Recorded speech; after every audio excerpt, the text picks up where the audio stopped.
Hi friends, জানো তো সবার মতো আমিও ভেবেছিলাম আমারও হয়তো এবারে ড্রাগন গাছটাতে এই গ্রীষ্মে ফুল আসবে।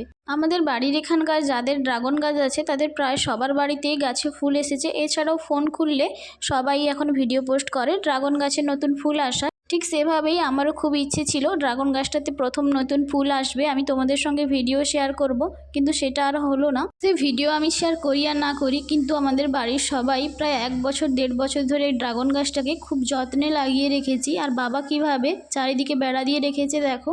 প্রায় 1.5 বছর হলো গাছটা লাগিয়ে রেখেছি। গাছটা অনেকটাই বড় হয়ে গেছে এবং এই গাছটার ডাল থেকে যে গাছগুলো লাগিয়েছিলাম সেগুলোও প্রায় অনেক বড় হয়ে গেছে, তবুও গাছটাতে এখনো অবধি ফুল আসেনি। আমি শুনেছি এপ্রিল থেকে অক্টোবর মাসের মধ্যে গাছটাতে ফুল আসে, কিন্তু আদৌ আসবে কিনা জানি না। আর ফুল আসতে হলে কিছু ট্রিটমেন্ট করতে হয় কিনা সেটাও আমি জানি না। যদি তোমরা জেনে থাকো প্লিজ আমাকে কমেন্টে জানিও, আমি ট্রাই করে দেখবো। তো আজকের এতটাই, তোমরা সবাই ভালো থেকো, টাটা, রাধে রাধে।